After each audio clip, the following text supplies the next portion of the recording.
जास्त वेळ नाही आपल्याकडे, म्हणून फार थोडक्या वेळेमध्ये प्रभूचं वचन समजून घेणार आहोत, कारण प्रभू भोजनाचा विधी आपल्यामध्ये आहे. तर मला असं वाटतं मागच्या वेळेस आपण ते दुसरे इतिहासमधून वाचलं, दुसरे शमूएल 18 अध्याय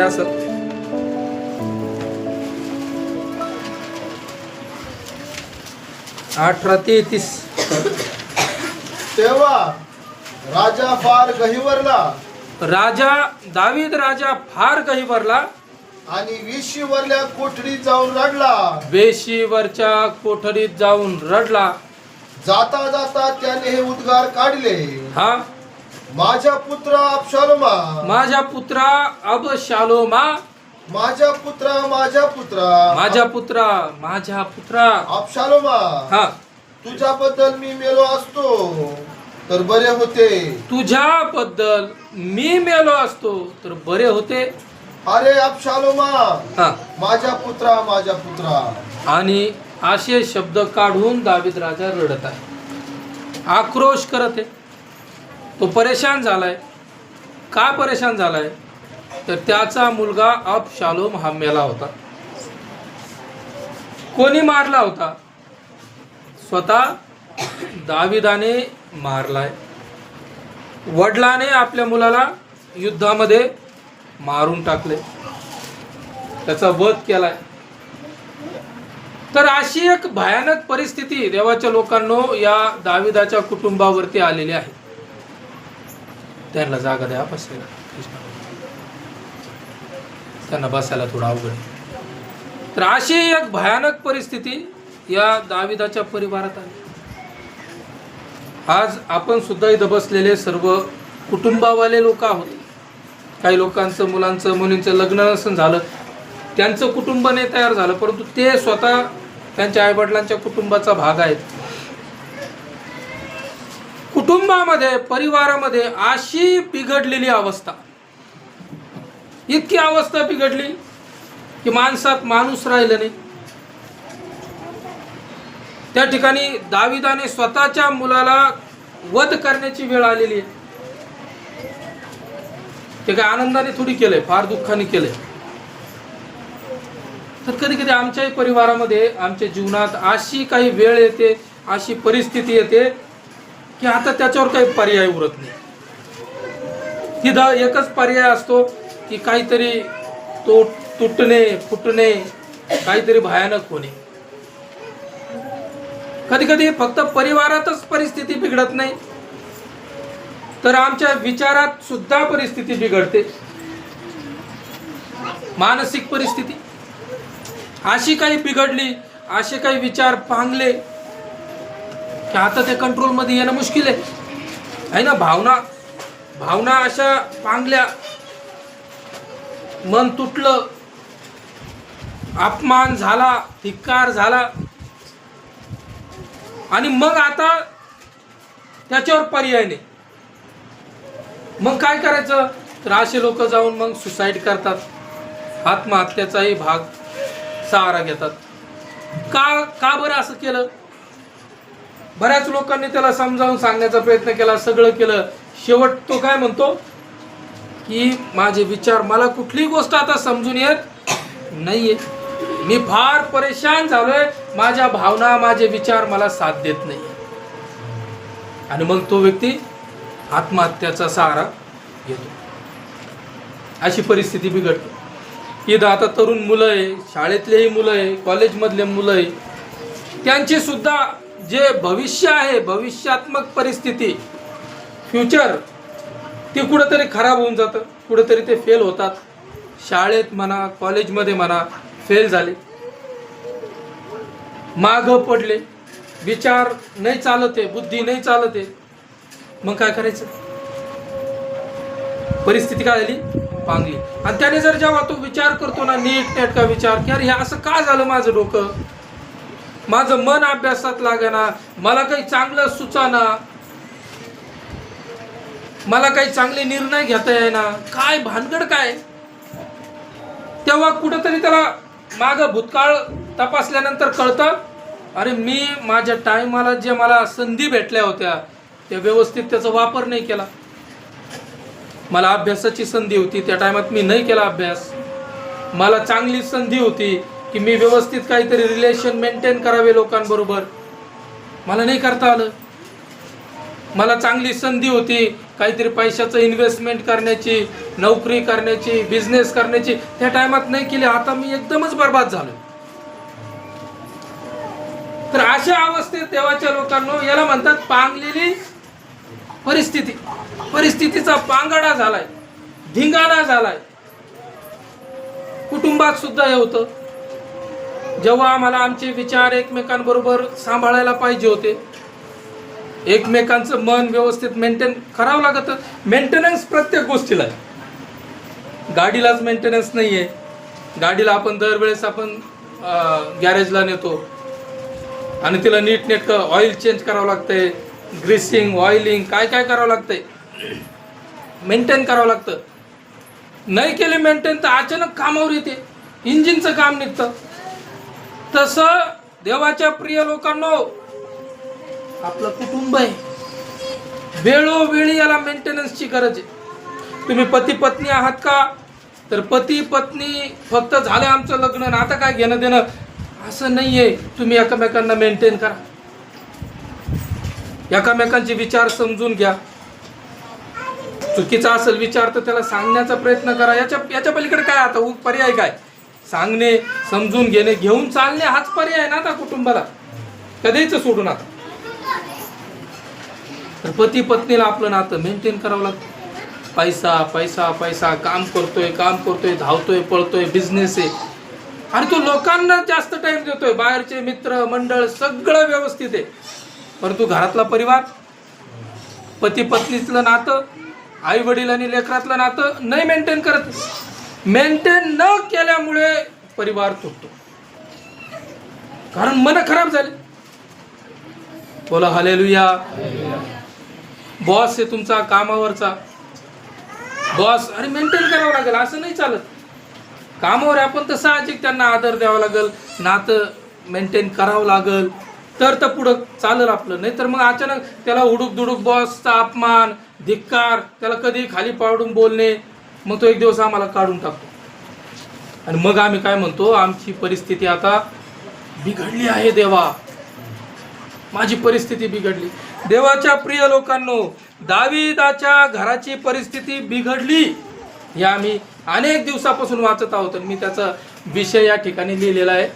बिघडलेल्या परिस्थितीला दोष देत राहण्यापेक्षा ती परिस्थिती का बिघडली याची कारणे, एक नाही अनेक कारणं असू शकतात. त्याच्याकडनं चूक असेल, माझ्याकडनं चूक असेल, किंवा एक तिसरा असेल कोणीतरी त्याची चूक असेल, किंवा परिस्थितीची चूक असेल. त्याची कारणे, अनेक कारणे ती आपण शोधली पाहिजे. खालची लाईन कोणतरी पुसली लेकरांनी, कदाचित मार्ग निघेल असं मी तिथं लिहिलं होतं. कदाचित मार्ग निघू शकतो. जगात असंभव असं काही नाही. माणसाला देवाने आपल्या प्रतिरूपाचं, आपल्याशी सदृश्य बनवलंय.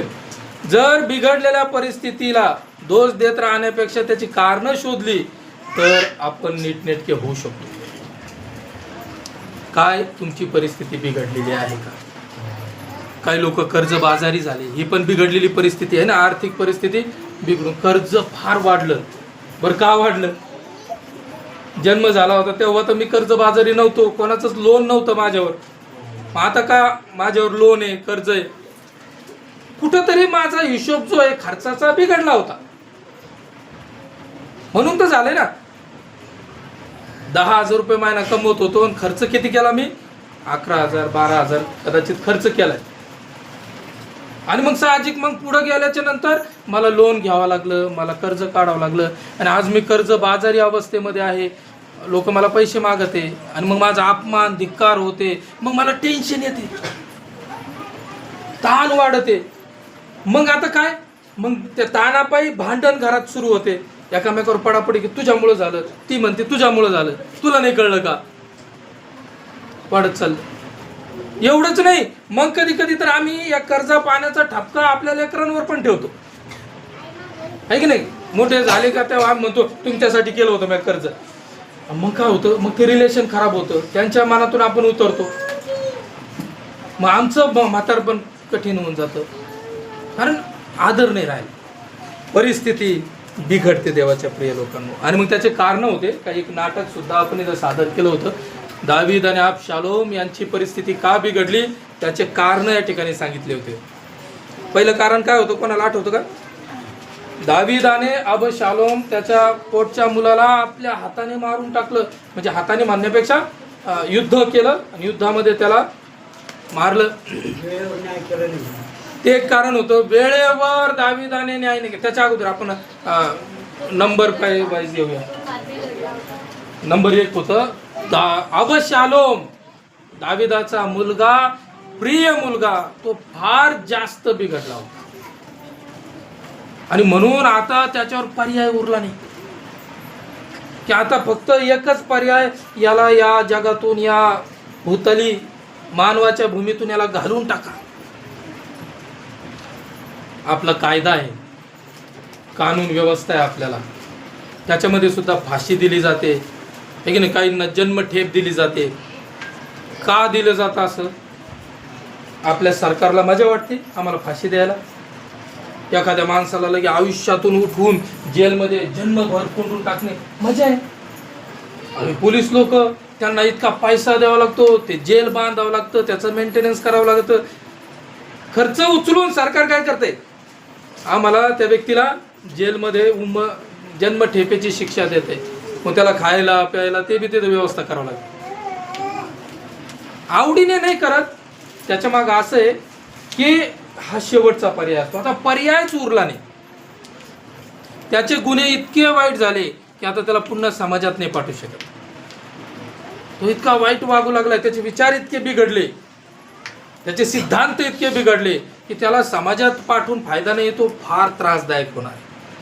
म्हणून अशा व्यक्तीला एक तर फाशी द्या, अन्यथा त्याला जन्मठेपेची शिक्षा. तर दावीदाने आपल्या मुलाला मारलं, पोटच्या मुलाला. अरे त्याचं वर्णन आपण बऱ्याच वेळेस ऐकलंय, म्हणून मला डबल सांगायला वेळ जास्त जातो आणि फोनमध्ये रेकॉर्ड पण जास्त होऊन जाते, म्हणून मी ते पुन्हा सांगायची माझी इच्छा नाही. परंतु तो त्याच्याविषयी असा शब्द लिहिलाय, दावीदाने आपल्या मुलाला शब्दाने दुखवलं नव्हतं कधी.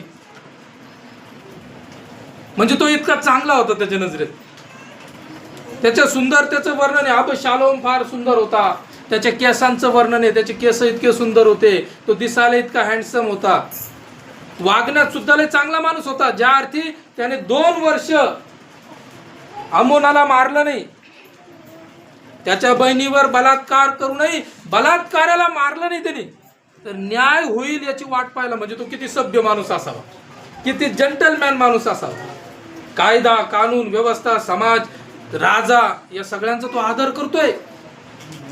रागावर त्याचा फार कंट्रोल आहे. तो स्थिर मनाचा व्यक्ती आहे. तो फार चांगला आहे देवाच्या लोकांना. पण झालंय काय, शेवट काय होतो या स्टोरीचा, या गोष्टीचा? तर बाप शेवटी त्या अबशालोमाला सैनिकांना सांगतो, जा लढा त्याच्याबरोबर. ते जातात, ते लढतात, त्याला मारून टाकतात. दावीदाची आणि त्याच्या मुलाची परिस्थिती बिघडली. नातं बिघडून गेलं. सुख होतं, शांती होती, बाप लोक असे बसायचे, विचार विनिमय करायचे. आज सगळं काही बरबाद झालं. ते दावीद आज जे वचन खाजेकर साहेबांनी तर वाचलंय, तो रडत आहे, तो ओरडत आहे. आणि बायबल सांगतो तो छाती पडवून घेते. नंतर पुढे वाचलं तर तो धुळीत जाऊन पडला, त्याने माती डोक्यात घालून घेतली, त्याने तोंड झोडून घेतलं. आणि तो काय बोलतो, परत वाचा 33. तेव्हा राजा फार गहिवरला आणि वेशीवरल्या कोठडीत जाऊन रडला. जाता जाता त्याने हे उद्गार काढिले, माझ्या पुत्र अबशालोमा, माझ्या पुत्र अबशालोमा, तुझ्याबद्दल मी मेलो असतो तर बरे होते. अरे अबशालोमा, माझ्या पुत्रा. हे राजाचे मुखाचे शब्द आहेत. मारला, खतम केला.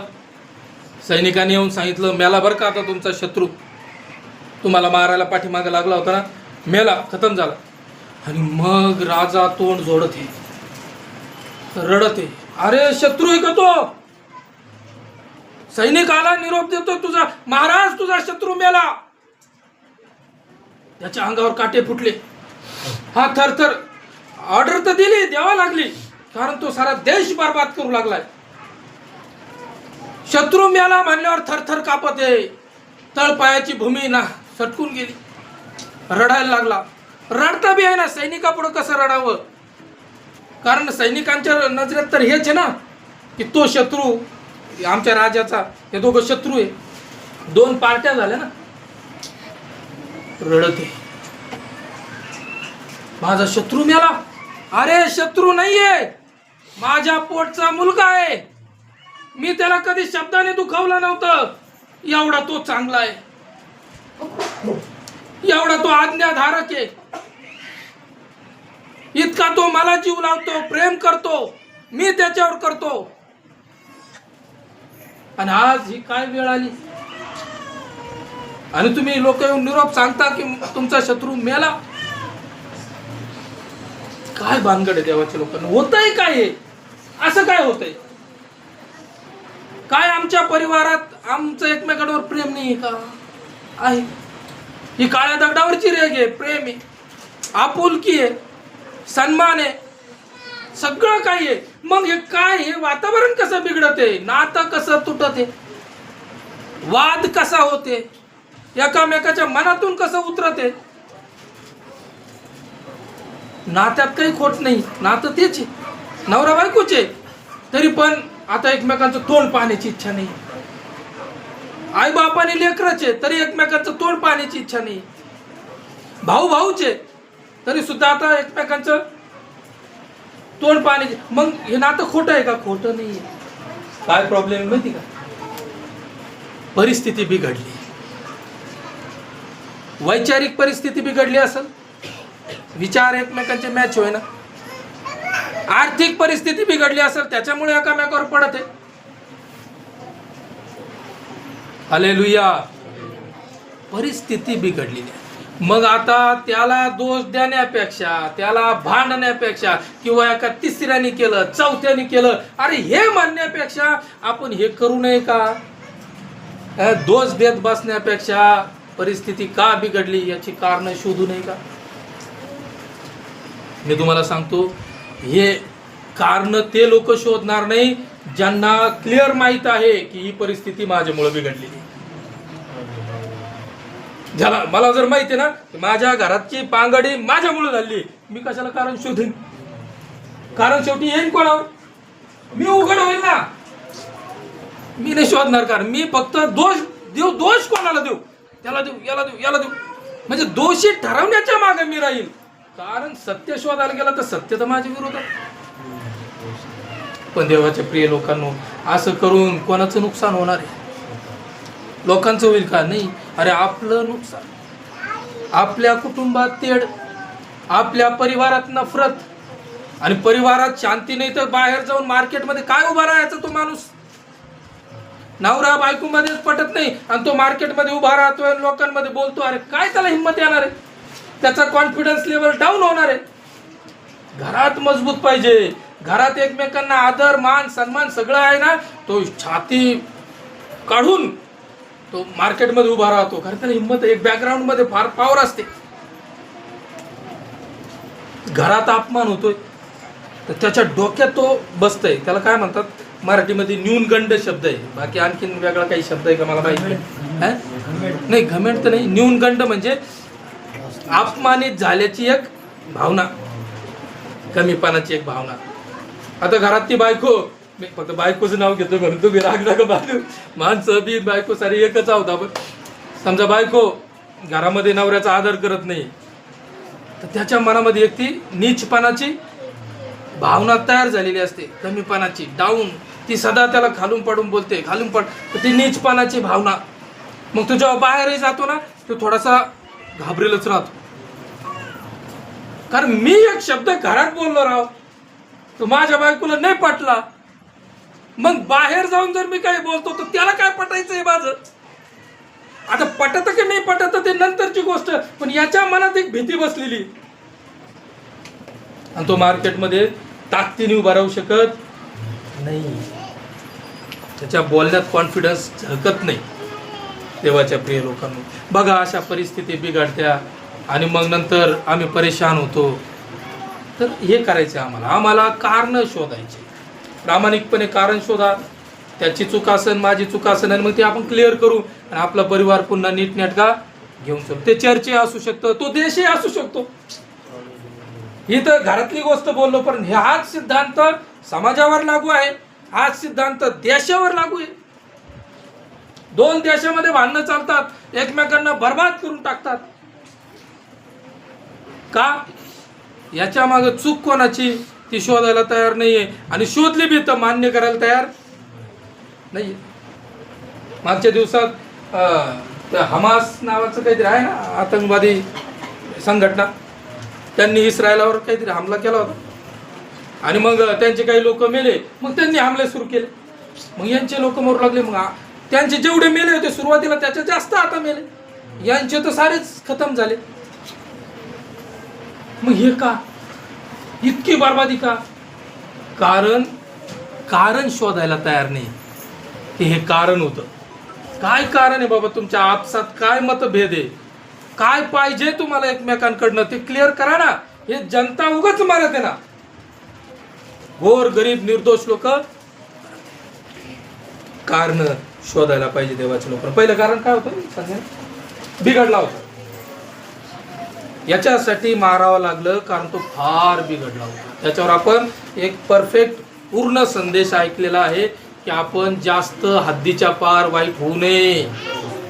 चेक करा, आपल्या घरातली परिस्थिती बिघडते, सुरुवात झाली, तिथंच काहीतरी क्लिअर करायचा प्रयत्न करा, पॉझिटिव्हली काम करण्याचा प्रयत्न करा. अन्यथा इतकी बिघडल की आता त्याच्यावर पर्याय उरणार नाही. ते इतका बिघडला अबशालोम की आता दाविदाकडे काही उपाय राहिला नाही. खतम करा, मारा. बिघडते का? अंगत चालली का? थोडस मन खराब झालंय का? जाऊन भेटा. त्या व्यक्तीशी मी खाजीकर बोललो, काल परवा बोललो. माझा एक मित्र आहे आणि त्याच्या मनामध्ये माझ्यासाठी थोडा गैरसमज आहे. त्याच्या मनात गैरसमज आहे की त्याला असं वाटतं की यार मी काहीतरी चुगली केली त्याची. तर मी यांना बोललो, यार जाऊन भेटू यार आपण तिथं. चला म्हटलं माझ्या संग. त्याला भेटून त्याला सांगतो, त्याला हात जोडून सांगतो की भाऊ यार असं नाहीये, मी नाही केलं बरं का, ना चुगली केली ना तुझ्यानं काही केलं. आपण क्लिअर करू. कारण कधी मरू हे माहित नाही, कधी मी मरण मला माहित नाही, आणि मेल्याच्या नंतर ती नाराजगी तशीच घेऊन जायची का? त्याच्यापेक्षा क्लिअर करून, मला माहिती आहे मी जर जाऊन त्याला क्लिअर केलं, बोललो ना, मला लय आनंद होईल. तो मला माफ करील का नाही, त्याचा गैरसमज जाईल की नाही, तो दुसरा पर्याय, तो त्याचा भाग.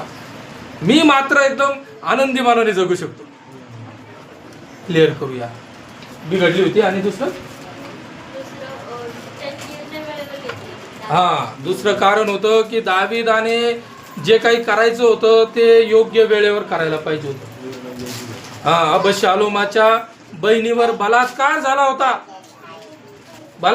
झाला होता आणि मग तो जो माणूस आहे अम्मोन, दावीद हा राजा आहे, तर राजाचं काम आहे की त्या अम्मोनावर त्याच्यावर कारवाई करणे, त्याला कोर्टात बोलवणे दरबारात, आणि त्याला शिक्षा करणे.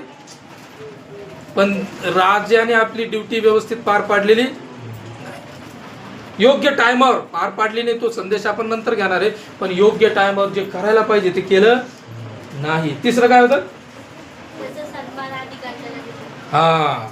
तो जेव्हा वापस आला अबशालोम, तर दावीदाने त्याच्यावर प्रेम करायला पाहिजे होतं, त्याचा आदर. कारण चुकला तर दावीद पण आहे.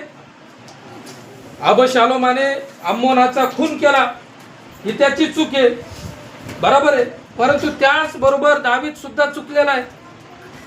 कारण त्याने न्याय केला असता, त्याने गुन्हेगाराला शिक्षा केली असती राजाच्या सिंहासनावर बसून, अधिकारावर बसून, तर ते फाशी काय ठरली असती? न्याय ठरली असती. राजाने सुनावली याला मारून टाका, फाशी द्या, याचा अर्थ तो न्याय झाला असता. परंतु जो राजा नाही तो जर जाऊन मारतो तर तो खून झाला. मुळात मारायचंय, परंतु बघा दृष्टिकोन चेंज होतात, अर्थ बदलतात. कोणी काय करायचं हे ठरलं पाहिजे. आमच्या घराचा निर्णय कोणी घेतला पाहिजे? घरात जो मोठा आहे त्याने योग्य निर्णय घ्यावा. लहान्याने घेतला तर त्याला काय म्हणतील? हा चुकीचा आहे, हा दुष्ट आहे, हा आघाऊ आहे. कारण तू लहान आहे, त्याची ती जिम्मेदारी नव्हती, त्याला ते पद नाहीये. तर मग मोठ्याने तो घ्यायला पाहिजे.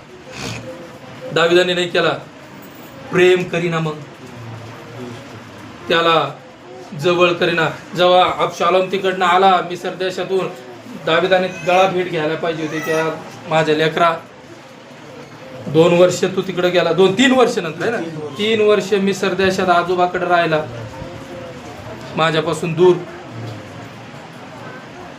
तुझ्यावर एवढा अत्याचार झाला, तुझ्या बहिणीवर बलात्कार झाला, तू 2 महिने वाट पाहिली न्यायाची. मी केला नाही बाबा न्याय. मग तुला खून करावा लागला, तू चुकला बरं का, तू चांगलं नाही केलं, खून केला, मग तुला पळावं लागलं. हे बघ, मी पण चुकलो, तू पण चुकला, मी पण माझी ड्युटी नीट केलेली नाही आणि तू पण चुकलेला आहे. तर आता एकमेकाला माफ करू. इथं मिटत होतं, इथं मिटलं असतं. दाविदाने ते केलं नाही. आम्ही कधी कधी असं करतो बरं का, सुरुवातीला काहीतरी बिघडतं, तिथं मिटवू शकतो, आपण मिटवू शकतो चर्चा करून. परंतु आम्ही, आमचा इगो असतो किंवा भीती पण असते. काही लोकांना भीती असते की माझा अपमान होईल तर काय क्लिअर करायला गेल्यावर गोष्ट, आणि मग ते पांगून जा. प्रेम केलं नाही, आदर दिला नाही. आणि त्याच्यावरती मागच्या वेळेस एक चांगला संदेश, फार मोठा संदेश आपण ऐकलेला आहे. प्रेम किती महत्वाचं आहे, आदर किती महत्वाचा आहे. एखाद्याला प्रेम, आदर आणि सन्मान जर भेटला ना, त्याचा माइंड फार शार्प होतो, चांगला माइंड होतो. तो कॉन्फिडन्सनी भरलेला व्यक्ती असतो.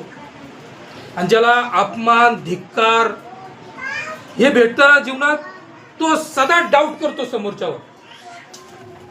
आता समजा मला लहानपणी प्रेम नाही भेटलं, आदर नाही भेटला, सन्मान नाही भेटला, माझ्या घरातही मला भेटत नाही, तर समोरचा जर मला काही बोलला, जोक केला, मजाक केली माझी, तर मला लगेच मनात काय येतं, माझा अपमान केला बरं, तरी काहीतरी माझ्याविषयी वाईट याच्या मनात.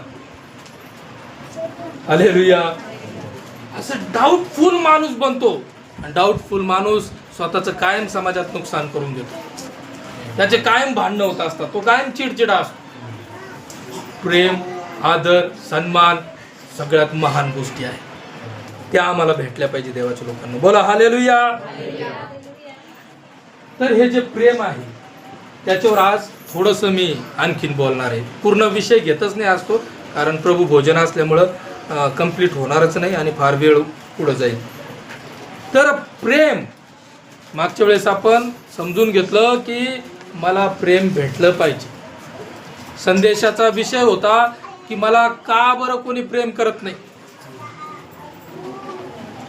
मला का नाही प्रेम करत कोणी, माझा आदर का नाही करत कोणी, मला सन्मान का नाही मिळत. तर याचा चांगला विचार करा. कदाचित हे जे शब्द आहे, हे जे वाक्य आहे, आपल्याच जीवनातले कुठं ना कुठं तुमच्याही मनामध्ये हा प्रश्न आहे, माझ्या पण आहे, माझ्या पण मनात आहे की तो व्यक्ती मला का नाही आदर करत, तो व्यक्ती मला का नाही प्रेम करत. तुमच्याही मनामध्ये असेल. जर आहे, जेवढा आदर आणि सन्मान, जी लेवल मला भेटायला पाहिजे समाजात, परिवारात, का नाही भेटत, असा जर प्रश्न आहे, तर बिघडलेल्या त्या परिस्थितीला दोष देत राहण्यापेक्षा आणि याच्या त्याच्यावर पडण्यापेक्षा आपण त्याचं कारण शोधूया. तर त्याचं कारण आपण शोधलेलं आहे, मागच्या संदेशात आपण ऐकलं. परंतु आज मी तुम्हाला त्या प्रेमाविषयी सांगू इच्छितो की प्रेम म्हणजे नक्की काय. तुमची अपेक्षा आहे समोरच्याने माझ्यावर प्रेम करावं, प्रीती करावी, तर नक्की काय अपेक्षा आहे तुमची की समोरच्याने तुमच्या बरोबर करावं, हे समजलं पाहिजे.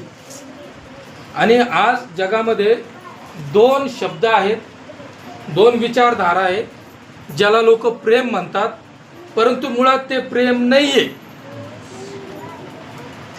2 विचारधारा आहे ज्याला लोक प्रेम म्हणतात, यालाही प्रेम म्हणतात, यालाही प्रेम म्हणतात, मुळात ते दोन्ही प्रेम नाहीये. प्रेम तिसरीच एक गोष्ट आहे. त्याच्याविषयी आपण येणाऱ्या दिवसात होईल तितकं डीपली समजून घेण्याचा प्रयत्न करणार आहे. कारण समजा माझे लेकरं माझ्याकडनं अपेक्षा करते की मी त्यांच्यावर प्रेम करावं, बाप म्हणून प्रेम करावं. मग ते लेकरू काय, त्याचा अर्थ काय? पप्पाने मला प्रेम करावं म्हणजे नक्की तो काय म्हणतोय, म्हणणं काय त्याचं लेकराचं म्हणणं हे मला चॉकलेट द्यावं, मी जे म्हणन ते द्यावं, मला सायकल द्यावी, मी जे बोलन ते पप्पाने मला द्यावं, मला शाळेत नाही जायचं मग पप्पाने मला नाही पाठवावं, मला खेळायचंय पप्पाने मला खेळू द्यावं, मोबाईल द्यावा मला पप्पाने घेऊन पटकन लवकर द्यावा. असं ते लेकरू प्रेम काय त्याच्या मनात प्रेमाचा अर्थ काय तर हाय. तर मग ते प्रेम आहे का? ते प्रेम नाहीये, ते चुकीची गोष्ट आहे. त्याला अर्थ कळालेलाच.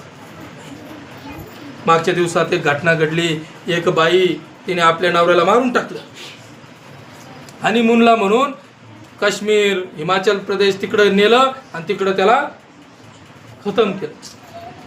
आणि मग ती दुसऱ्या का तिराईत व्यक्ती बरोबर निघून गेली. आणि तिचं म्हणणं काय होतं जेव्हा तिला पकडलं तर ती म्हणत होती मी या व्यक्तीवर प्रेम करते. हालेलुया. जर तू इतकी प्रेमळ व्यक्ती आहे, तुझ्या मनात प्रेम भरलंय, तो प्रेम कोणाला मारील कसं? खून करण्याची ही वृत्ती मग प्रेमामध्ये कशी येऊ शकते? नाही येऊ शकत ना. तर ते पण एक चुकीचा सिद्धांत आहे, चुकीचा दृष्टी. त्याला प्रेम म्हणतात लोक.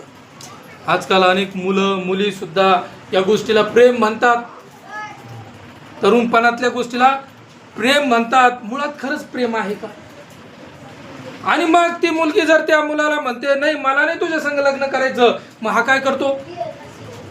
हातीच्या तोंडावरती ऍसिड फेकतो. घडलेल्या घटना सांगत मी, पेपरच्या बातम्या सांगत. ऍसिड फेकतो, खतम करतो किंवा स्वतः आत्महत्या करतो. आणि जर तू इतका प्रेमामध्ये बुडालेला माणूस आहे, तू म्हणतो की मी प्रेम करतो, मग प्रेम करणारा माणूस ऍसिड कसा फेकू शकतो? खून कसा करू शकतो? याचा अर्थ ते सुद्धा प्रेम काय ते आपण या दिवसात समजून घेणार.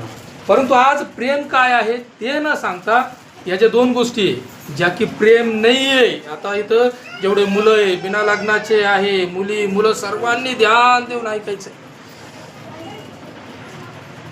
हे जीवनात फार काम येईल. आणि आपणही वेगवेगळ्या अपेक्षा करतो. आपल्या घरात काहीतरी आपली अपेक्षा असते, आपल्या मुलाकडून, आपल्या आई बापाकडून, आपल्या बायकोकडून, पतीकडून अपेक्षा असतात. आणि आपल्याला वाटतं ते प्रेम आहे, मुळात ते नसतं. तर या दोन गोष्टी काय प्रेम नाहीये. सर्वजण बोला हालेलुया. पहिली गोष्ट नंबर 1, जे प्रेम नाहीये त्याला चुकीने प्रेम म्हणतात, परंतु ते प्रेम नाही. पहिली गोष्ट लाड करणे. हालेलुया. लाड शब्द माहिती ना, सोपा शब्द लाड. आपण म्हणतो ना लेकरांचा लाड करतो. लाड करणे प्रेम आहे का? मी माझ्या लेकरावर जर लाड करतो तर दुसरा शब्द, समानार्थी शब्द त्याला हा वापरू शकतो का की मी माझ्या लेकरावर प्रेम करतो? तर बायबल सांगतं लाड करणे प्रेम करणे नाही. तो एक वेगळा प्रकार आहे, तो पण पाहिजे, परंतु तो प्रेम नाही. बायबल सांगतं प्रेम करा, प्रीती करा, आपल्या लेकरांवर प्रेम करा, एकमेकांवर प्रेम करा, लाड करू नका. लाड काय आहे? बोला हालेलुया. लाडाची व्याख्या काय आहे? लाड म्हणजे समोरच्या व्यक्तीला अशा काही गोष्टी देणे किंवा इतका आदर करणे की ज्या आदरासाठी, ज्या गोष्टींसाठी तो व्यक्ती लायक नाहीये. उदाहरणार्थ आपला मुलगा, आपलं लेकरू, ते लेकरू चाकू मागते तुम्ही भाजी कापत आहे, लेकरू छोटंसं लेकरू जवळ आलं 3-4 वर्षाचं, आणि ते काय म्हणते, मम्मी मम्मी तो चाकू माझ्या हातात दे. तू काय करत आहे? तर मी करतो, ती भाजी मी कापतो, तो चाकू माझ्या हातात दे. चाकू देणार आहे का आपण? नाही देणार. परंतु आता लाड जर करायचं म्हटलं तर त्याची योग्यता, त्याची लायकी नसताना तो जे काही मागतो ते त्याला पुरवणे म्हणजे काय करणे, त्याला म्हणतात लाड करणे. देवाच्या प्रिय लोकांनो, लाड देवापासून नाहीये. तुम्ही सुद्धा अशी काही अपेक्षा फक्त लहान लेकरांसाठीच नाही, मोठे पण असेच करतात कधी कधी. ते अशा काही अपेक्षा ठेवतात समोरच्याकडनं की त्या गोष्टीसाठी स्वतः लायक आहेच नाही, स्वतःची तेवढी पात्रता आहेच नाही, योग्यता आहेच नाही, आणि मी अपेक्षा काय ठेवतोय, मला ते सगळं त्यांनी समोरच्यांनी द्यावं. बोला हालेलुया. एका ठिकाणी एक घटना घडली. एका ठिकाणी एक ओपन एअर मीटिंग होती आणि सगळे लोक बसलेले होते. एका साईडला काही खुर्च्या लावलेल्या होत्या आणि ज्यांनी अरेंजमेंट केलं त्यांची अशी इच्छा होती की त्या खुर्च्या सेवक लोकांसाठी, पाळक लोकांसाठी, की त्या साईडला ज्या खुर्च्या त्यांच्यावरती पाळक लोक येऊन बसतील, असं आता त्याची इच्छा. त्याला तसं अरेंज करायचं होतं. सर्वांसाठी खुर्च्या देणं त्याच्या बजेटमध्ये नसन, तर त्याने असं केलं. एक माणूस, एक जो पाळक नव्हता, तोही त्या ठिकाणी खुर्चीवर जाऊन बसला. तर काही एवढी फार मोठी चूक थोडी ती, काही पाप थोडी, बसला चांगली गोष्ट. परंतु आता त्या खुर्च्या पडल्या कमी, सेवक लोक आले जास्त. तर तो जो अरेंजमेंट करणारा व्यक्ती आहे त्याला म्हणजे मन नसताना जाऊन त्या भावाला विनंती करावी लागली, यार ब्रदर तुम्ही इकडं बसा, हे पाळक लोकांसाठी 2-3 सेवक जास्त आले, खुर्च्या कमी पडू लागल्या. आणि मग त्या व्यक्तीला राग आला, तो निघून गेला. त्याने दुश्मनी धरली की माझं काय करत तो. बोला हालेलुया. मुळात मुद्दा काय आहे की तुम्ही ते नसताना ती अपेक्षा करता. याचा अर्थ तुम्ही कशाची अपेक्षा करता? प्रेमाची नाही करत आहे. तुम्हाला वाटतं तुमचा लाड केला जावा, माझा समोरच्याने लाड करा. जो व्यक्ती ज्याच्यासाठी योग्य नाहीये, लायक नाहीये, आणि तो अपेक्षा ठेवतो त्या गोष्टींची, तर ते प्रेमाची अपेक्षा नाहीये, लाडाची अपेक्षा. बोला हालेलुया. आणखीन एक उदाहरण सांगतो आणि पुढे चालतो. माझ्या आजोबाने सांगितलेलं उदाहरण आहे. माझ्या आजोबाने सांगितलं होतं की ते एका गावात गेले, मला वाटतं बहिणीला त्याला माहीत असेल, ते एका गावात गेले आणि मग तिथं पाहुण्याची तर मुक्काम झाला. मुक्कामाला तिथं थांबले. तर माणूस तिथं बसलेला होता, हे इथं बसलेले, गप्पा छप्पा चालू त्यांच्या. आणि त्याचा नातू, त्या माणसाचा नातू छोटासा होता, एक 4-5 वर्षाचा असेल. आणि मग तो येऊन काहीतरी त्याला, त्या बाबाला लुचत होता, त्यांना त्रास देत होता, काहीतरी बोलत होता, रडत होता. तर माझ्या आजोबांनी विचारलं की अरे म्हणे काय भानगडे, म्हणे काय झालं लेकराला, काय म्हणतं ते ऐका ना म्हणे. त्याचं एक तर आपण बोलू लागलो, आपल्याला बोलू दे ना, त्याचं काय म्हणणं आहे ते ऐका. काही त्याला ₹1-2 लागला तर मी देतो बाबा, चॉकलेट घाल. तर म्हणे नाही म्हणे, हो साहेब तसं नाही म्हणे. ते काय माहिती म्हणे, त्याला एक सवय म्हणे, त्या आमच्या नाताला एक सवय म्हणे. कशाची म्हणे, तो कोणी पाहुणा जर आमच्या इथं आला तर तो म्हणतो की मला एक बुक्का मारू द्या.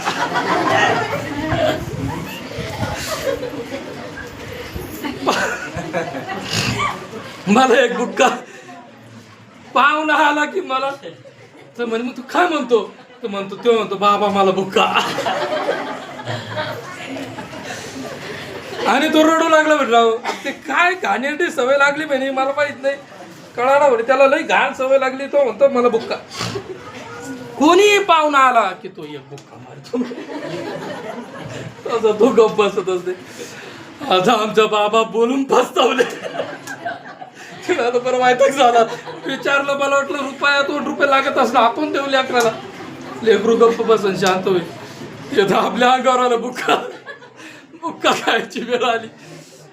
आता काय करणार, बोलून बसले. आता काय म्हणायचं, नाही मला बुक्का मारू नका, असंही म्हणता येईल ना. म्हणे मग आता जाऊ द्या म्हणे, काय करता, हाणू का म्हणे एक बुक्का. आणि मग ते बाबा ते जे त्या नातवाचे ते लेकराचे आजोबा म्हणे, हा बेटा भाऊ जाय म्हणे, जा आणि हळूच आण बरं का, घरात नको आणू बाबाला. ते आला ते घाला खपका द्या, बुक्का आणला म्हाताऱ्याच्या पाठ, म्हातारा काढला. काय करायचंय काय आता, खाणं आलं बुक्का, एकटा आपण त्यांच्या घरी मुक्कामाला. जेवण करायचंय ते माणूस, जेवण बनवलंय तिथं बसायचंय झोपायचंय, आणि ते पोरग रडत येते, रात्रभर रडत राहील मला बुक्का. जाऊ दे म्हणे, एकदाच एक बुक्का खातो आणि विषय बंद करतो. एक बुक्का खाल्ला आमच्या आजोबाने आणि मग ते पोरग शांत झालं. बोला हालेलुया. देवाच्या प्रिय लोकांना, हा काय लाड प्रेम आहे का? या हे कोणतं प्रेम आहे? मुख्य मारी देण्याचं प्रेम, प्रेम नाहीये. त्या आजोबाने जे पूर्ण केले ना आपल्या लेकराची इच्छा, ती प्रेम नव्हतं, तो लाड होता, आणि तो लाड त्यांनी पूर्ण केला. बोला हालेलुया. लाडाला प्रेम म्हणू नका. आपल्या लेकरांवर प्रेम करा, लाड करू नका. लाड म्हणजे काय, मी सुरुवातीला सांगितलंय, लाड म्हणजे तो व्यक्ती ज्या वस्तूंसाठी, ज्या वागण्यासाठी, वागणुकीसाठी लायक नाहीये आणि त्यापेक्षा तू मोठी गोष्ट त्याची अपेक्षा करतोय, त्याला म्हणतात लाड, प्रेम नाही. बोला हालेलुया. लाड हा जो शब्द आहे त्याला प्रेम म्हणतात. तुम्ही गुगल करा, लव लिहा, त्याचे बरेच ऑप्शन येते, त्याच्यात लाड पण आहे. लाड करणे म्हणजे प्रेम करणे. बघा किती चुकीचं झालंय, डिक्शनरीज मध्ये सुद्धा चुकीचं आलंय. परंतु मूळ जर डीपली त्याचा अभ्यास केला की हा शब्द नक्की आहे काय, याचा अर्थ काय, तर बघा इंग्लिशमध्ये लाड या शब्दाला स्पॉइल, स्पॉइल हा शब्द वापरलेला आहे. पॅम्पर हा शब्द सुद्धा आहे. पॅम्पर हा शब्द म्हणजे लेकराला धुणे, आंघोळ घालणे, जेवू घालणे असा. परंतु आणखीन एक शब्द त्यासाठी वापरलेला आहे, स्पॉइल. स्पॉइल हा जो शब्द आहे त्याचा उगम, लाड म्हणजे इंग्लिशमध्ये स्पॉइल, आणि स्पॉइल या शब्दाचा उगम हा शब्द कुठून बनलाय, तर लॅटिन भाषेमध्ये एक शब्द आहे स्पॉइलियम. स्पॉइलियम नावाचा एक शब्द आहे, त्या शब्दापासून लाड हा शब्द तयार झालेला आहे. आणि स्पॉइलियम या शब्दाचा अर्थ काय, तर त्याचा अर्थ आहे एखाद्या वस्तूला बिघडवणे किंवा खराब करणे. स्पॉइलियम या शब्दाचा अर्थ काय, एखाद्या वस्तूला म्हणा, व्यक्तीला म्हणा, बिघडून टाकणे, नासधूस करणे किंवा खराब करून टाकणे, त्याला लॅटिन भाषेमध्ये स्पॉइलियम म्हणायचे. त्याचं इंग्रजीमध्ये स्पॉइल हा शब्द आला आणि त्याच्यापासून लाड शब्द आहे. म्हणजे याचा अर्थ काय, लाड करणे म्हणजे बिघडवून टाकणे, खराब करणे. मग जर तुम्ही कोणाचा लाड करताय तर तुम्ही त्याला बिघडून टाकत आहात, तुम्ही त्याला खराब करत आहात, किंवा तुम्ही काहीतरी अशी अपेक्षा धरून बसलेले आहात की माझा लाड करावा, ज्याच्यासाठी मी लायक नाही, अशा गोष्टींना असा आदर लोकांनी मला द्यावा. तर याचा अर्थ तुम्ही काय म्हणते, मला लोकांनी बिघडून टाकावं, माझं जीवन लोकांनी खराब करावं. याला काय म्हणतात, लाड म्हणतात. म्हणून अपेक्षा ठेवू नका या गोष्टीची, लाडाची अपेक्षा ठेवू नका, लाड करू नका, प्रेम करा. प्रेम काय ते आपण येणाऱ्या दिवसात शिकणार आहोत. बोला हालेलुया. काही उदाहरणं बायबलमध्ये आहे लाडाची उदाहरणं. पहिले शमूएल त्याचा 2 अध्याय 29 वचन वाचा. पहिले शमूएल 2 अध्याय 29 वचन. माझ्या मंदिरी जे होमार्पणे व अन्नार्पणे अर्पिण्याची मी आज्ञा दिली आहे, हा त्यास तुम्ही का लाथ मारिता? प्रभू एली आजकाला म्हणतो त्या माझ्या अर्पणांना, माझ्या त्या आशीर्वादांना तुम्ही लाथ का मारता? आणि माझे लोक इस्रायल यांनी केलेल्या अर्पणांपैकी सर्वोत्तम अर्पणे खाऊन तुम्ही लट्ट व्हावे म्हणून तू आपल्या पुत्राचा माझ्याहून अधिक आदर का करीत आहे? माझ्यापेक्षा अधिक आदर, अधिक आदर आपल्या लेकरांचा का करतो? अधिक आदर करणे म्हणजे लाड करणे. आता इथं लेकर आहे, हे लेकर काही लहान लहान लेकर नाही, हे मोठाले माणसं आहे. परंतु एलीचे लेकर आहे ना, तर म्हणून लेकर शब्द वापरला. काय छोटे लेकर नाही, हे माणसाचे लग्न झालेले लोक, यांना लेकर बाळे. आणि प्रभूचं वचन काय सांगतं? अधिक आदर का करतोस? याचा अर्थ काय निघतो? मी माझ्यामध्ये जेवढी क्वालिटी आहे, मी ज्या पदावर आहे, माझी जी योग्यता लायकी आहे, माझा तेवढाच आदर झाला पाहिजे.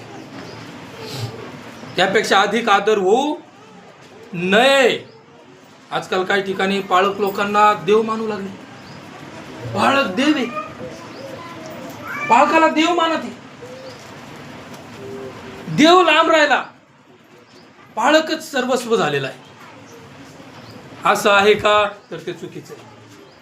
पाळक देव नाहीये, पाळक पाळक आहे, सेवक आहे, मंडळी चालवण्यासाठी. तो जेवढ्या लेवलला आहे तेवढाच आदर केला पाहिजे. अन्यथा एक्स्ट्रा आदर जर त्याला भेटला तर तो पापात पडल, अहंकारी बनल, घमंडी बनल आणि तो पापात पडल.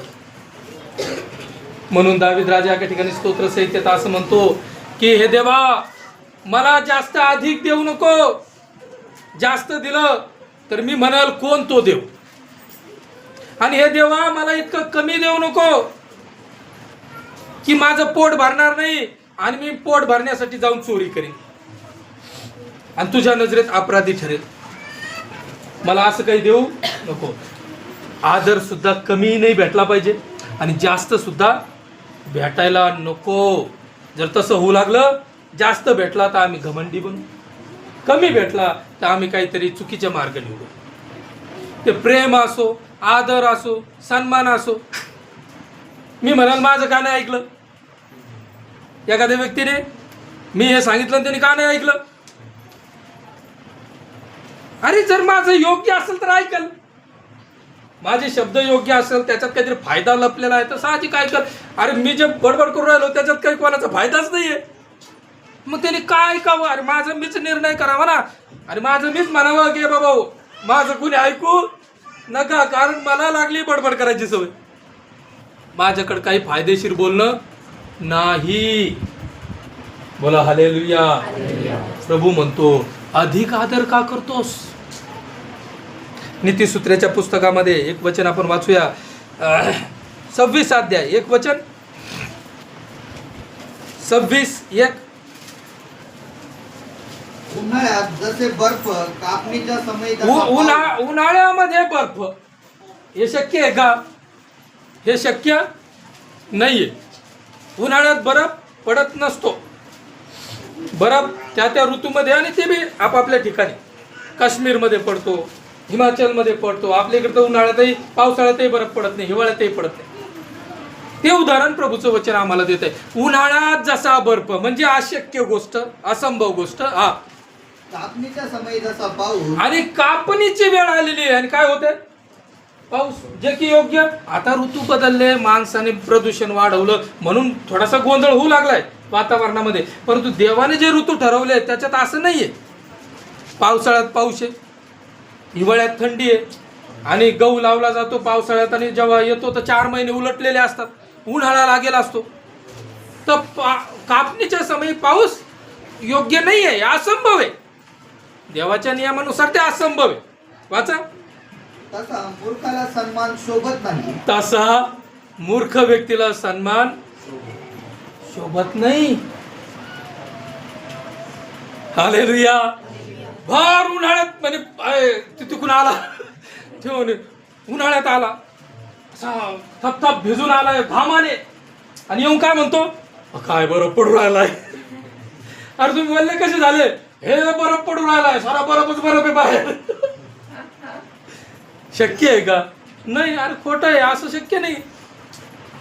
तसं प्रभूचं वचन सांगतं, मूर्खाला सन्मान शोभत नाही. म्हणून देवाच्या लोकांना आपण कोणत्या लायकीचे आहोत, किती आमची योग्यता आहे, आम्ही तेवढीच अपेक्षा ठेवली पाहिजे. आणि समोरचा पण ज्या योग्यतेचा आहे त्याला तेवढाच आदर द्या. शास्त्रामध्ये असं म्हटलेलं आहे, मूर्खाला त्याच्या मूर्खतेप्रमाणे उत्तर दे, अन्यथा तो स्वतःच्या बुद्धीने स्वतःला शहाणा समजल. एखादा मूर्ख व्यक्ती आहे, तो काही ना काही बडबड करत आहे, काही सांगत आहे, आणि त्याला आपण हो साहेब, हो साहेब, तो काय समजत आहे, स्वतःला ते मी जे बोलतोय ते योग्य आहे असं त्याला वाटत. तो स्वतःच्या बुद्धीने स्वतःला शहाणा समजतो. आणि मग नुकसान कोणाचं आहे? त्याचं पण नुकसान, त्याचंच नुकसान आहे. आपल्याला तर माहिती आहे याचं हे काही खरं नाही, म्हणून आपण त्याच्यावर काही कार्य करणार नाही. परंतु होला हो म्हणू लागलो, नुकसान कोणाचं आहे? तो स्वतःला चुकीच्या त्या क्षेत्रामध्ये ठेवत आहे, त्याला वाटतं हे योग्य आहे. मूर्खाला त्याच्या मूर्खतेप्रमाणे उत्तर दे. अधिक आदर देऊ नका, जेवढा पाहिजे तेवढाच आदर भेटला पाहिजे. अधिक आदर, अधिक वस्तू, अधिक सन्मान, हे सगळं काय आहे? लाड आहे. तुमचा मुलगा अजून 10वीला नाही, 12वीला नाही, जर तो तुम्हाला मोबाईल घेऊन द्या म्हणतोय, 10वी 12वीच्या नंतर काहीतरी मोबाईलच्या गरजा असतात, परंतु आता नाही, आता तो म्हणतोय द्या, तर हे काय? हे लाड आहे. तो लाडाची अपेक्षा करतो, तो प्रेमाची अपेक्षा नाही. त्याला नाही एक समजत आहे, त्याला नाही माहिती प्रेम काय आणि लाड काय, फरक काय, पण तुम्हाला तर कळतं ना. हालेलुया. मोबाईल चांगला नाहीये लहान लेकरांसाठी. काही ठिकाणच्या अशा बातम्या आल्या की लेकरं पागल झाले, वेडे झाले. एका ठिकाणी अशी बातमी आली तर ते लेकरू, एक 6-7 वर्षाचं लेकरू आहे, आणि त्याचा मोबाईल त्याच्या आईने हिसकून घेतला, काढून घेतला. शाळेतून आलं ते मोबाईल दे म्हणे, मग मेनलं की गेम खेळत बसलं. त्याच्या आईने तो घेतला आणि ती जाऊन बसली, ती काहीतरी भाजी कापत होती, भाजी खुडत होती, आणि ती बसली तिथं, तो मोबाईल त्याला ठेवून. लेकराला त्या मोबाईलची इतकी ओढ लागली, कारण तो गेम, त्याचे सारे मित्र त्याच्यामध्ये आहे त्या ऑनलाईन गेममध्ये, तर त्याला पण ते खेळायचं. इतकी ओढ लागली, इतकी इच्छा उचंबळून आली त्याची. ते लेकरू आलं पाठीमागून, ते व्हिडिओ आहे तो बनवलेला, ते आलं, बॅट आणली तिने, बॅट खेळायची, बॅट उडीत उडीत आणली, ती बॅट घेतली, आपल्या आईच्या डोक्यात इतकी जोरात मारली. ती आई तडफड तडफड करत खाली पडली, मेली. आणि या पोराने काय केलं? मारलं, बॅट फेकून दिली, पटकन पलिकून गेला, मोबाईल घेतला, तिथं सोफा आहे, सोफ्यावर जाऊन बसला आणि गेम खेळायला लागला. आई मेली. एका फटक्यात डोक्यात बॅट घातली, मरून पडली, तडफड करत मरून पडली. त्याला काही घेणं नाही राहिलं, त्याचं सारं लक्ष मोबाईलकडे होतं. मारलं, मोबाईल घेऊन लगेच खेळत बसला. असं होऊ शकतं का? होऊ शकतं. अरे लेकरांना काय प्रेम ममता एवढी काय त्यांना, अरे मोठ्यांना जाणीव नाही. दया प्रेम ममता मोठ्या माणसांना आजकाल पाहायला भेटा, लेकरांना काय? मोठ्यांना आपलं कर्तव्य कळणार, लेकरांना काय कळायचं? तर अशा घटना घडल्या. आणि हे कोणी केलं? हा मोबाईल त्याला कोणी दाखवला त्या लेकराला? याचं व्यसन कोणी लावलं? त्याच आईने लावलं होतं.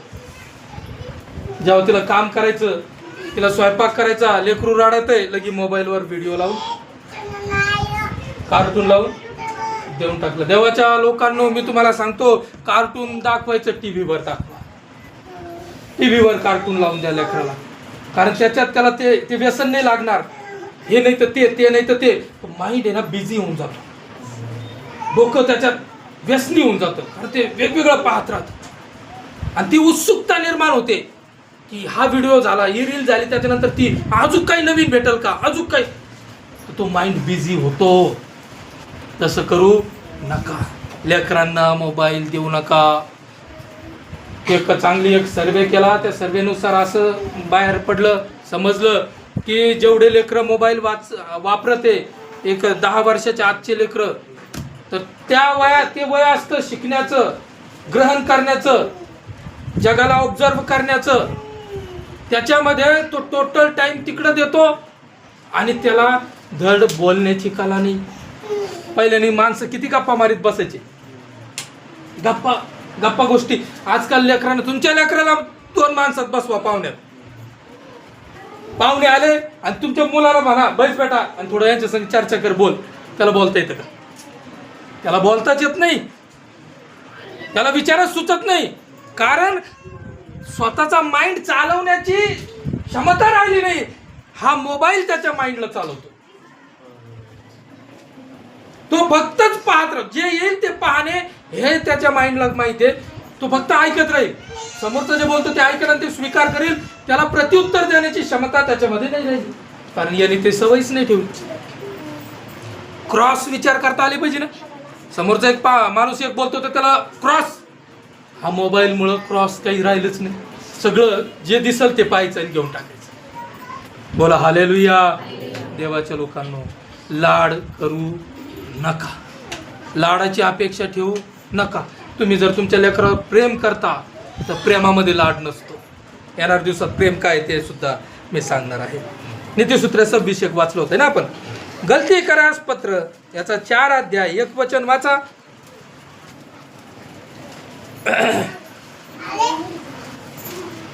आता मी म्हणतो की वारस जोपर्यंत बाळ आहे तोपर्यंत तो सर्वांचा धनी असूनही त्याच्यामध्ये व गुलामामध्ये काही भेद नसतो. पण बापाने ठरवलेल्या मुदतीपर्यंत तो पालकांच्या व कारभाऱ्यांच्या स्वाधीन असतो. बघा प्रभूचं वचन या ठिकाणी काय सांगत आहे. वारस एका राजाचा पुत्र, तो त्या सर्वस्वाचा वारस आहे, तो त्या राजगादीचा हक्कदार आहे. उद्या तो राजा बनणार आहे, सारी प्रॉपर्टी त्याची आहे, तो मालक आहे या सर्वाचा, कारण तो राजाचा वारस आहे. परंतु बायबल आम्हाला सांगतं वारस जोपर्यंत बालक आहे, लहान आहे, तोपर्यंत गुलामामध्ये आणि त्या वारसामध्ये कुठल्याही प्रकारचा फरक, भेद नसतो, फरक नसतो. इथं बसलेले लेकरं सर्वांनी लक्ष देऊन ऐकायचंय. जोपर्यंत बालक आहोत तोपर्यंत गुलामामध्ये आणि आपल्यामध्ये काही भेद, आई वडिलांनी पण हे लक्ष देऊन ऐकायचंय. जोपर्यंत तुमचं लेकरू लहान आहे, गुलामामध्ये आणि त्याच्यामध्ये काही भेद नाही. मग याचा अर्थ हा आहे का आमच्या लेकराला आम्ही गुलाम बनवावं? नाही. त्याचा अर्थ काय? गुलामाला काही अधिकार असतो का? गुलाम तेव्हा पूर्वी गुलाम लोक असायचे, त्याला काही स्वतःचा अधिकार नसायचा. तो स्वतः निर्णय घेऊ शकत नाही, तो कुठल्या प्रकारचा हट्ट करू शकत नाही.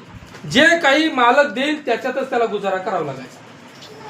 तर बायबल आम्हाला हे शिकवतं की आमच्या लेकरांबरोबरची आमची वागणूक कशी असावी. आम्ही जे देऊ ते त्याने घ्यावं, आम्ही जे सांगू ते त्याने ऐकावं. स्वतः निर्णय घेण्याचे त्यांना अधिकार नाही. कुठपर्यंत? लेकरांना अधिकार कुठपर्यंत नाहीये?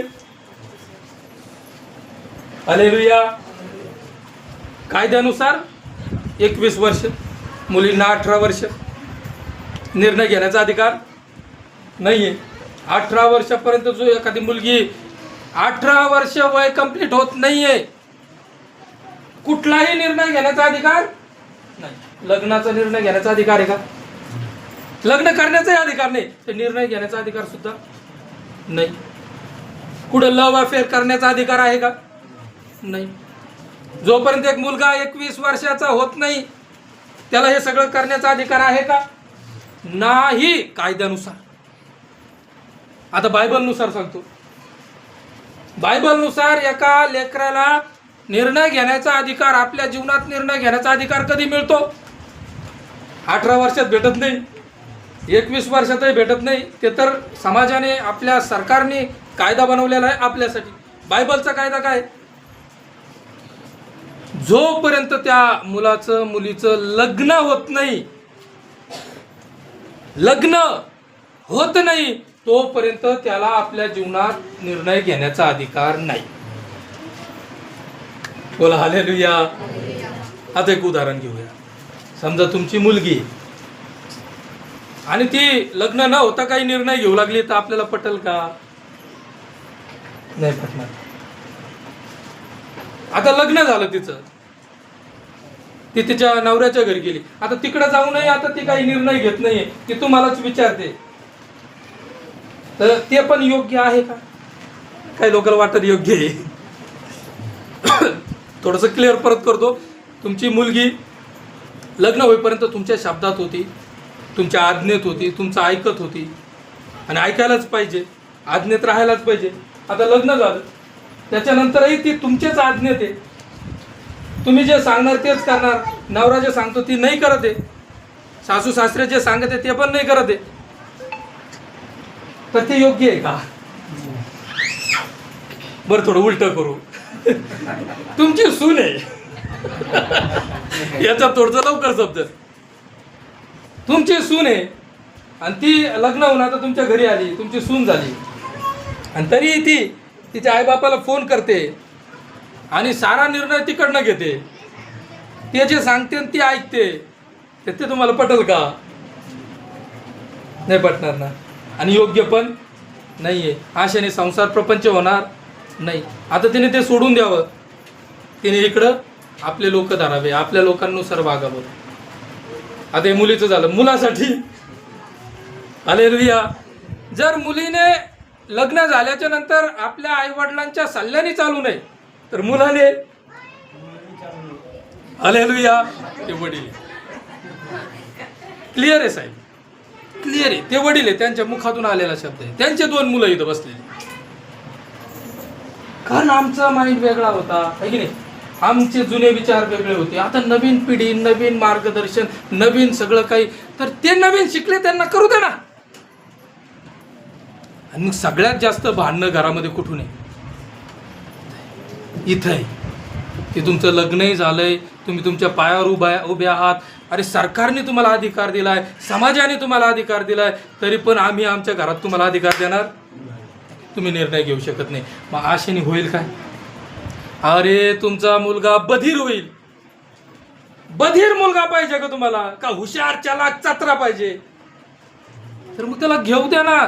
एक निर्णय घेईल, चुकीचा होईल, ठोकर लागेल, नुकसान होईल, जास्त तेल पडेल, थोडस खर्च होईल, अरे होऊ द्या ना. ठोकरा लागून लागून त्याचं त्याला दाल चावल का भाव कळत ना. हालेलुया. देवाच्या प्रिय लोकांनो, प्रभूचं वचन काय सांगतंय की जोपर्यंत बालक आहे, म्हणजे लग्न नाहीये, बालक म्हणजे छोट्या लेकरांनाच नाही, लग्न ज्याचं नाही तो कोण आहे देवाच्या नजरेत? बालक आहे.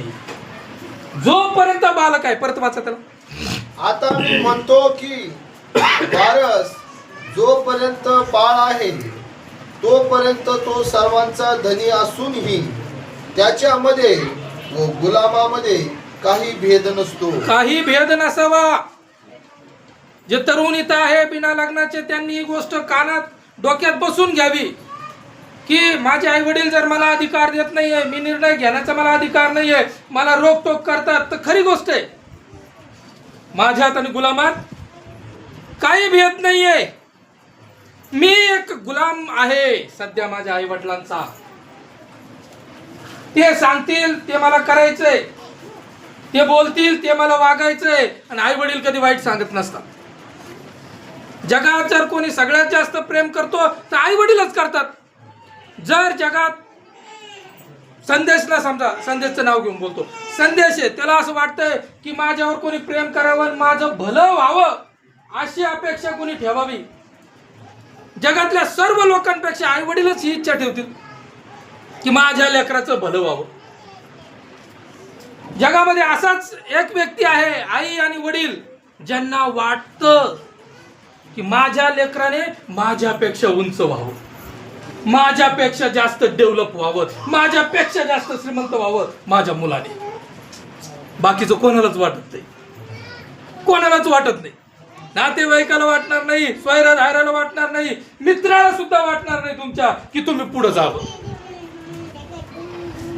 नाही तर त्याला तंबाखू कोण देईल? मित्र जोडीदार निघून गेल्यावर तू तंबाखू कोणाला मागील? आई वडील त्यांची इच्छा आहे की आम्ही सगळ्यात मोठं व्हावं, त्यांच्यापेक्षा इच्छा कोणाचीच नाही.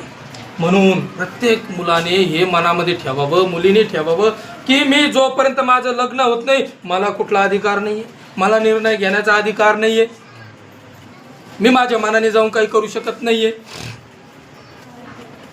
आई वडील जर मला मोबाईल देते तर घ्या, नाही देते तर घेण्याचा अधिकार नाहीये. प्रत्येक मुलाचं फ्रेंड सर्कल आई वडिलांना माहित पाहिजे. व्हॉट्सअप ग्रुप मित्र आई वडिलांना सांगितल्याशिवाय मित्र करायला नाही पाहिजे की पप्पा हा माझा मित्र आहे बरं का, असं व्हायला पाहिजे. कारण अधिकार नाहीये. मग अरे साधा निर्णय घरात निर्णय घेण्याचा अधिकार नाहीये तर मित्र बनवण्याचा कसं काय अधिकार आला बाहेर डायरेक्ट कोणाशी रिलेशन बनवण्याचा? नाही, बायबल सांगतं असं होणार नाही. जर तुम्ही स्वतःला ख्रिस्ती मानता, विश्वासणारे मानता, विश्वासणाऱ्यांचे लेकरं मानता तर हे वचन आम्हाला पालन करावं लागेल. अन्यथा तुम्ही विश्वासणारे नाही, तुम्ही ख्रिस्ती नाहीये. म्हणून मग त्याच्या पुस्तकात सांगितलं अरे तुमचा प्रकाश जगासमोर असा पडू द्या की त्यांनी तुमची सत्कर्मे पाहून स्वर्गातील पित्याचा गौरव करावा. मग आम्ही कोणता प्रकाश पाडते नाही, ते तर वाईटच आहे. परंतु बघा या काय प्रकारे गुटके खात फिरलाय, काहीच नाही अजूक, आणि फेफडे लिव्हर डॅमेज करून बसलाय. तुला कोणी अधिकार दिला? तू गुलाम आहे. तुझ्या आई बापाने फेफडे दिले तुला, तू आणले का कुठून विकत? त्यांनी तुला पैदा केलं, जन्माला घातलं, तुला फेफडे त्यांनी दिले, लिव्हर त्यांनी दिलं, हे शरीर त्यांनी दिलं, भाकर खाऊ घातली त्यांनी. तुला कोणी अधिकार दिला हे खराब करायचं? हालेलुया.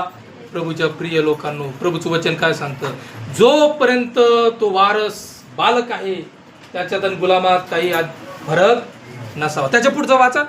पण बापाने ठरवलेल्या मुदतीपर्यंत तो बालकांच्या व कारभाऱ्यांच्या स्वाधीन असतो. हो, मुदत. ती कोणती मुदत आहे? लग्न ही मुदत आहे. लग्न ही मुदत आहे बरं का देवाकडनं. आदामाला लग्न करून दिलं देवाने आणि बागेमध्ये सोडून दिलं. त्याला हवा आणून दिली, लग्न करून दिलं, मग म्हणे आता जा तुझ्या इच्छेप्रमाणे. काय बोलला देव? तुला वाटेल त्या झाडाचे फळ यथेच्छ खा. फक्त एक धार्मिक आज्ञा तुला देतो लग्न झाल्यावर पण, की पाप करू, बऱ्या वाईटाचं तिकडे जाऊ, ते फळ पाप करू नको. देव आज तेच आम्हाला सांगतो. तुमचं लग्न झालं, तुम्हाला निर्णय घेण्याचा अधिकार आहे, यथेच्छ जीवनाचा आनंद लुटण्याचा अधिकार आहे, हजा मजा करण्याचा अधिकार आहे, फिरायला जाण्याचा अधिकार आहे, वस्तू वापरण्याचा अधिकार आहे, मोबाईल वापरण्याचा अधिकार आहे, यथेच्छ. फक्त धार्मिकतेचा भाग देवाने स्वतःकडे ठेवला की पाप करू नको बरं का लग्न झाल्यावर पण, बाकी आनंद जीवनाचा सारा घे. हालेलुया. जोपर्यंत लग्न होत नाही, बापाने ठरवलेली मुदत पूर्ण होत नाही, काही एक अधिकार नाही. म्हणून तुम्ही तुमच्या लेकरांचा लाड करू नका, त्यांना काही अधिकार नाही. आणि असं जर त्याला वागवणार तर मी तुम्हाला सांगतो आता त्याला वाईट वाटेल, नाराज होईल तुमचं लेकरू तुमच्यावर. माझी मम्मी अशी, माझा पप्पा असा आहे, मला लई त्रास देते, माझं काय ऐकत नाही, होईल. आणि त्याचं काही टेन्शन घेऊ नका. कारण हे डोकं असं आहे या वयातलं की याच्यात कधी असे विचार कधी तसे विचार कोणतेही येतात. ते काही एवढं महत्वाचं नाही. जेव्हा तो पायावर उभा राहील ना, समजदार होईल ना, आणि मग तो स्वतः येऊन तुम्हाला थँक्यू म्हणाल, पप्पाला म्हणून पप्पा थँक्यू. मला सरसे सर एकदा बोलले होते, ते म्हणे माझे पप्पा त्यांनी आम्हाला लहानपणी लई छड्या मारायचे, लई कडक वागायचे, त्यांच्यामुळं आज आम्ही चांगले आहोत. तेव्हा म्हटले असतील का? लहानपणी जेव्हा तुम्ही मारित होते तेव्हा काय बोलत असतील? पप्पाला डेंजर आहे, हा पप्पा चांगला नाहीये. आता ते बोलण्यात काही अर्थ आहे का? आता बोलणं बदललं. ते म्हणतात त्यांच्या त्या कडकपणामुळं आम्ही ठिकाण्यावर राहिलो, नाहीतर माझे अनेक मित्र बिघडले. बोला हालेलुया. देवाच्या लोकांना मग तसे लेकरं तुम्हाला म्हातारपणात सांभाळतील, कारण त्यांना माहिती आहे माझ्या बापाने जो निर्णय घेतला तो योग्य होता, माझं कल्याण झालं. बोला हालेलुया. ती मुदत ठरेपर्यंत गुलाम आहे. लाड करू नका, लाड करण्याची अपेक्षाही ठेवू नका.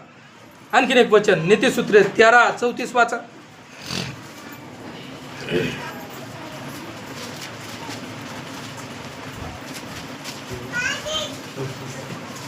नीतिसूत्रे 13:24.